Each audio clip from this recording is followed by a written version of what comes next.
JBNN to keep you informed. I'm Michelle Jones. Hi guys. Before we go into the news, please remember to like, subscribe, leave a comment, and share the news with someone today. Now on to the news. Popular footballer killed in Kingston home invasion. A popular footballer was shot dead and another man injured when gunmen invaded a home on Water Street in Dedham Town, West Kingston, Tuesday morning. The dead man has been identified as Summer Boys Town player 40-year-old Rafiq Thomas. The injured man has been hospitalized. Reports are that around 4:40 a.m., armed men entered the house and opened gunfire, hitting both men. Thomas, police said, died on the spot in his bed upstairs.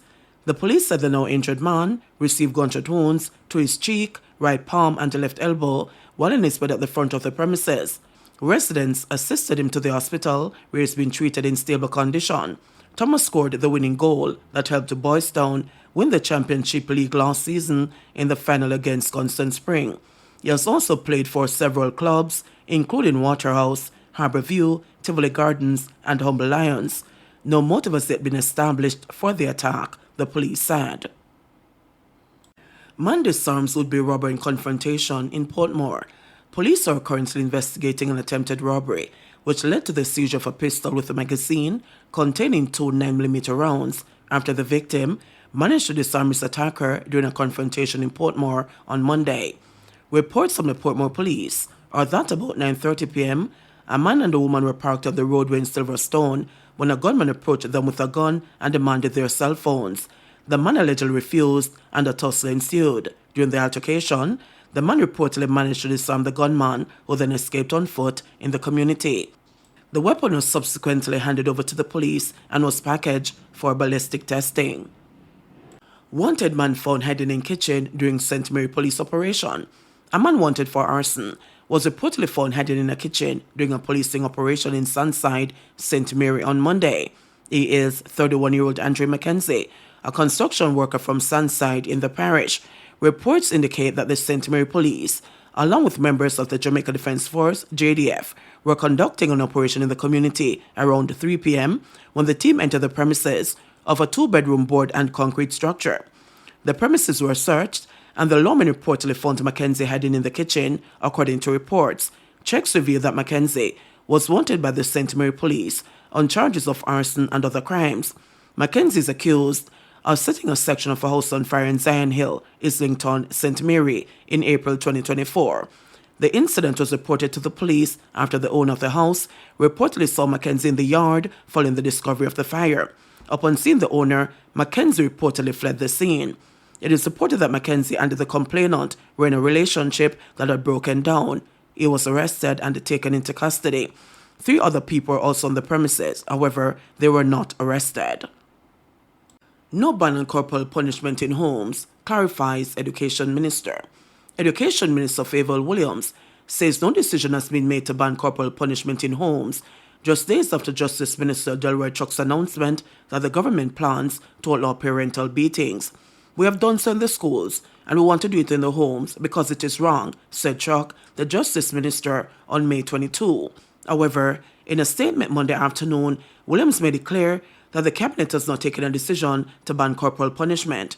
She said the Oldens administration is deeply committed to finding effective solutions to the issue of violence in our country, according to the statement issued by the Office of the Prime Minister, OPM.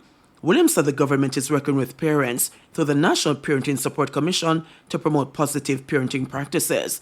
There was no reference to Chuck's comments, except where it stated that the statement was being issued in light of recent discussions in the public domain. In January, Prime Minister Andrew Holness announced at an event at Manchester High School that a total ban on corporal punishment was among the recommendations of the National Violence Prevention Commission. That is going to be a controversial one, but I think that the society is at the point now where it must confront itself and how it uses violence as a means of disciplining children, because that's what corporal punishment is. It is a violation of the personhood of the child, Holness said on January 12. Yesterday's statements of the Commission's report will be a key driver to inform national conversation. The administration respects and acknowledges the importance of engaging a wide cross-section of stakeholders, including our families and our churches, on issues concerning efforts to stem violence against children, it said, adding that the administration takes the opportunity to reaffirm her commitment to eliminating violence in our society, particularly against our children. Bail extended for medical doctor accused of treating Klansman gangsters. Well-known Spanish Town medical practitioner Dr. Paul Robinson is being accused of being a system doctor who has treated at least 2 members of the notorious St. Catherine-based Klansman gang. Bail for the 65-year-old, who is charged with misprision of felony, was extended when he appeared before the St. Catherine Parish Court this morning. He is to return to court on July 26. Misprision of felony is essentially the failure to report a crime. This morning, the clerk read out the allegations that accused Robinson of treating gunshot wounds of 2 members of the gang and for providing them with a prescription in 2020. Those members are now in prison. In the meantime, the court is awaiting the submission of the prescription as well as a report from the Ministry of Health and Wellness on Robinson's medical license. The doctor was arrested and charged in April following investigations into his alleged involvement with the gang. He was apprehended at his office on Young Street in Spanish Town. He was released on $100,000 station bail. Attorneys at law K.D. Knight Casey and Matthew Hyatt are representing Dr. Robinson. 23 alleged members of the gang are currently before the Home Circuit Court on various charges, including breaches of the anti-gang law. The alleged member of the gang, Tesha Miller, is among them. The offenses include murder, conspiracy to murder, robbery, illegal possession of firearm, and illegal possession of ammunition. The offenses include murder, conspiracy to murder, robbery, illegal possession of firearm, and illegal possession of ammunition. Jean Panton further remanded until September 20. Jean Panton, the lone accused in the multi-billion-dollar fraud investigation at Stocks and Securities Limited, SSL, was further remanded on Monday until September 20.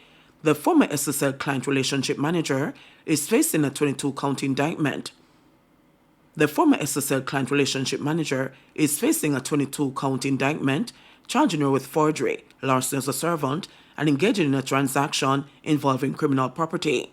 According to a signed statement made to SSL dated January 7, 2023, Panton admitted that she used various mechanisms to take money from clients. The statement added that she created false statements to provide to the clients reflecting what they should have in their accounts and not the sum they actually had in their accounts. She added that she took the money over the course of several years. The statement, which was part of an internal SSL investigation, named 39 clients whose accounts had a total value of over 700 million Jamaican dollars. Panton said she took approximately 20% of that sum, in addition to another $109 million. An account in the name of Wellgen Limited, a holding company opened by sports great Usain Bolt, was not mentioned on the list, and SSL said in a subsequent statement that it was unaware that the portfolio had been affected. The retired 100 meters world record holder opened an account at SSL in the name of his holding company, Wellgen, in 2012. Doctors suspended after woman's death, but her family is disappointed. The family of a former nurse at Percy Junior Hospital, who died in a doctor's private office, has expressed disappointment following the ruling that was handed down by the Medical Council of Jamaica last month. Melanie Gray Cohen died in the care of Dr. Mohammed Khan. He was found guilty of acts of negligence and is suspended for a year as a result of Gray Cohen's death at his private practice in February 2022. Speaking in an interview, sister of the deceased, Diane Gray, said the family acknowledged the outcome, even though it was not officially shared with them. Whilst we acknowledge the decision by the Medical Council to suspend the responsible doctor, we are profoundly disappointed that the outcome was not shared with the family and, of course, our legal team. In my mind, the 1-year suspension feels more like a slap on the wrist when compared to the irreplaceable loss that we have suffered. However, we recognize that the panel of the Medical Council has made the decision with rational consideration, and for that, we are grateful. And we really hope that this case highlights the importance of transparency and accountability in the medical profession to prevent, of course, future tragedies and to ensure no other family has to endure the pain that we have experienced. The relatives have also raised concerns about the police's refusal to participate in a post-mortem examination as is customary when there is a sudden death. In a statement dated February 10, 2022, released by the Central Police, the family was informed that the body will be released as it did not meet the requirement for a post-mortem by the Legal Medicine Unit.